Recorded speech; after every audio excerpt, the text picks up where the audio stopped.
Selamat siang semuanya.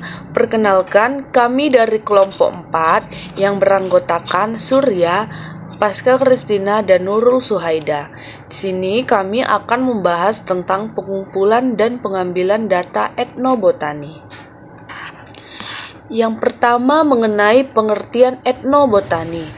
Jadi etnobotani berasal dari kata etnologi, yang artinya kajian mengenai budaya, dan botani yang artinya kajian mengenai tumbuhan.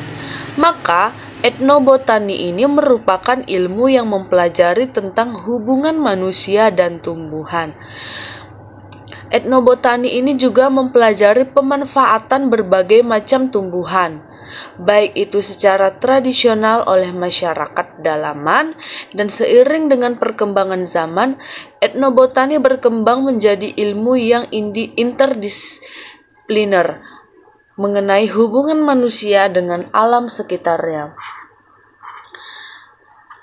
Nah, selanjutnya pengertian data.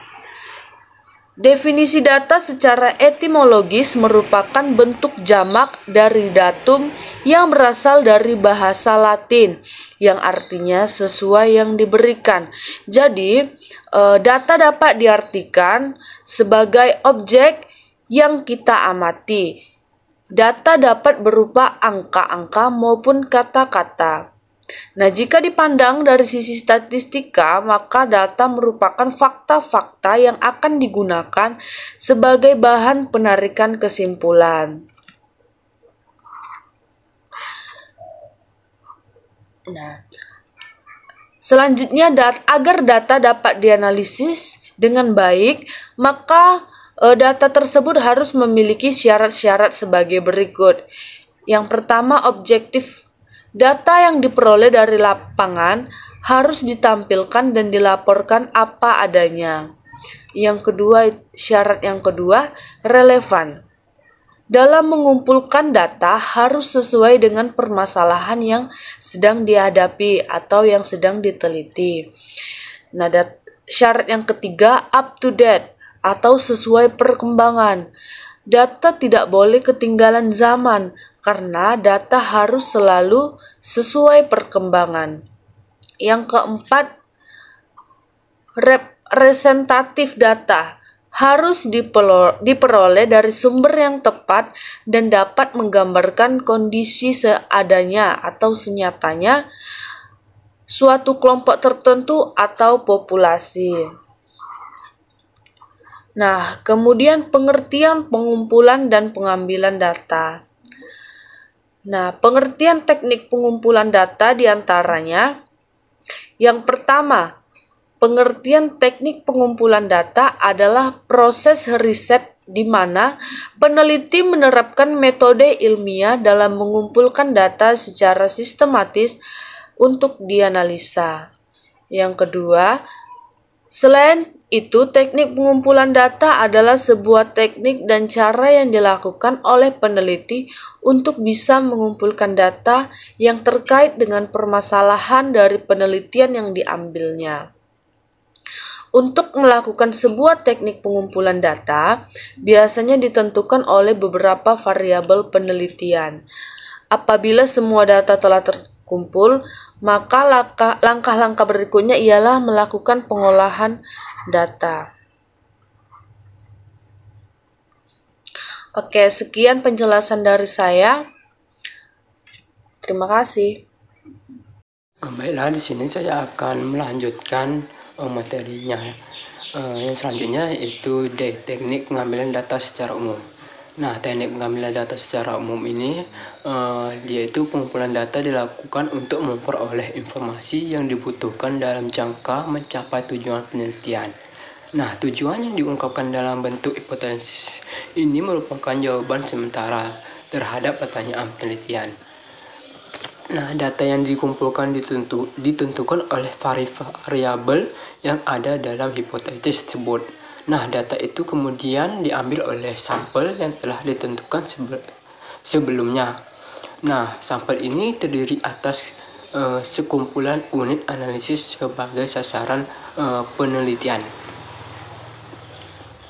Nah, selanjutnya yaitu proses pengumpulan data, di mana proses pengumpulan data ini merupakan proses teknik pengumpulan data menjadi sangat penting sebab dalam bentuk sebuah penelitian dibutuhkan data-data yang valid sehingga dapat menghasilkan sebuah kesimpulan yang valid pula. Nah, sebelumnya mengumpulkan data biasanya peneliti memiliki sebuah hipotesis. Nah, hipotesis itu sendiri sebuah dugaan kesimpulan sementara suatu hal yang akan diteliti oleh peneliti. Nah, nantinya hipotesis inilah yang akan membuktikan si peneliti secara empiris dalam penelitiannya. Apakah penelitiannya itu membuktikan yang dilakukan penelitian tersebut benar atau tidaknya. Nah, selanjutnya itu proses pengumpulan data yang proses pengumpulan data yang umum dilakukan menurut Nan-Lin ada 8 tahap yang perlu dilakukan, diantaranya yang pertama yaitu tinjauan literatur dan konsultasi dengan ahli. Nah, dimana kita sebelum meneliti itu kita harus konsultasi dengan para ahli. Nah, pengumpulan data ini biasanya diawali dengan mengumpulkan informasi yang berhubungan dengan masalah penelitian. Nah, informasi tersebut dapat diperoleh melalui tinjauan literatur yang relevan dan konsultasi dengan para ahli. Nah, yang kedua yaitu membina dan memanfaatkan hubungan yang baik dengan responden dan lingkungannya. Nah, maksud di sini adalah penelitian itu perlu mempelajari kebiasaan responden, termasuk bagaimana cara mereka berpikir, melakukan sesuatu, bahasa yang mereka gunakan. Maka di sini bahasa yang mereka gunakan kita harus juga memahaminya. Kita harus juga mempelajari tentang bahasa yang digunakan mereka. Dan waktu luang. Nah, di sini kita harus menanyakan apakah mereka ada waktu luang atau tidaknya. Nah, selanjutnya yang ketiga yaitu uji coba atau pilot studi. Nah, uji coba atau pilot studi ini itu proses pengumpulan data dapat didahului dengan uji coba instrumen penelitian pada sekelompok masyarakat yang merupakan bagian dari populasi yang bukan sampel. Nah, maksud di sini adalah uji ini untuk mengetahui apakah instrumen tersebut cukup handal atau tidak kumulatifnya atau dapat dipahami dan sebagainya. Cukup sekian materi dari saya. Terima kasih.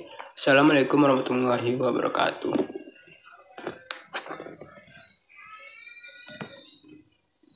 Saya akan melanjutkan pembahasan selanjutnya, yaitu teknik pengumpulan data. Nah, sebelumnya pengumpulan data ini dilakukan agar para peneliti dalam sebuah penelitian ingin membuktikan atau mendapatkan hasil. Nah, jadi pengumpulan data ini menurut Sugiono yaitu cara atau teknik yang dapat dilakukan. Nah, teknik atau yang dapat dilakukan itu ada 3, yaitu ada wawancara atau interview, kuesioner atau angket, observasi, dan juga gabungan antara ketiganya, serta studi dokumentasi. Mungkin agar lebih memahami, kita langsung saja membahas selanjutnya, yaitu yang pertama observasi atau pengamatan. Nah, observasi ini diartikan pengamatan atau pencatatan secara sistematis terhadap gejala atau tampak pada objek penelitian. Dan karena kita membahas mengenai etnobotani, maka observasi ini adalah gejala yang tampak pada objek penelitian kita, yaitu mengenai etnobotani. Observasi ini juga merupakan metode yang cukup mudah dilakukan dalam pengumpulan data. Nah, teman-teman mungkin sudah memahami ya observasi. Observasi ini sendiri seperti kita langsung turun ke tempat yang ingin kita jadikan tempat penelitian. Nah, karena kita membahas mengenai etnobotani lagi, maka tempat observasi ini atau tempat pengamatan kita tidak jauh-jauh dari sebuah tempat yang mungkin banyak terdapat tumbuh-tumbuhan. Selanjutnya ada kuesioner atau angket. Nah, kuesioner ini adalah teknik pengumpulan data yang dilakukan dengan cara memberikan seperangkat pertanyaan atau pernyataan kepada orang lain yang dijadikan responden untuk dijawab. Maka kita memerlukan responden atau orang yang bisa dijadikan tempat untuk kita wawancara. Nah, biasanya kuesioner ini juga ada berupa Google Form, karena sekarang kita berada pada zaman teknologi, maka lebih termudahkan mengenai kuesioner ini sendiri. Selanjutnya ada interview. Nah, interview atau wawancara merupakan teknik pengumpulan data yang dilakukan melalui tatap muka dan tanya jawab secara langsung antara si pengumpul data atau si calon peneliti maupun narasumber atau yang dijadikan sebagai sumber data. Nah, wawancara ini tidak lain dan tidak bukan didapatkan agar mendapatkan jawaban-jawaban yang pasti dari sebuah narasumber atau dari seorang narasumber. Yang selanjutnya dokumen atau dokumen teknik, yaitu teknik pengumpulan data dengan dokumentasi, merupakan teknik pengumpulan data yang diambil dari dokumen atau catatan peristiwa yang sudah berlalu. Maksudnya sebelumnya sudah ada yang melakukan penelitian yang serupa, maka mungkin kita bisa mendapatkan melalui dokumen-dokumen yang ada pada dokumen-dokumen sebelumnya atau arsip lah istilahnya.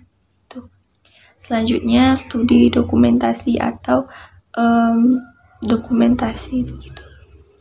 Jadi studi dokumentasi ini merupakan pelengkap metode observasi dan wawancara pada penelitian kualitatif.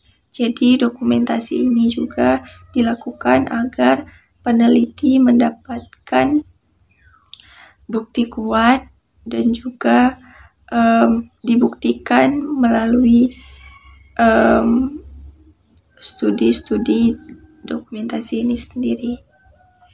Oke, selanjutnya terima kasih kepada teman-teman yang sudah mendengarkan penjelasan hingga akhir.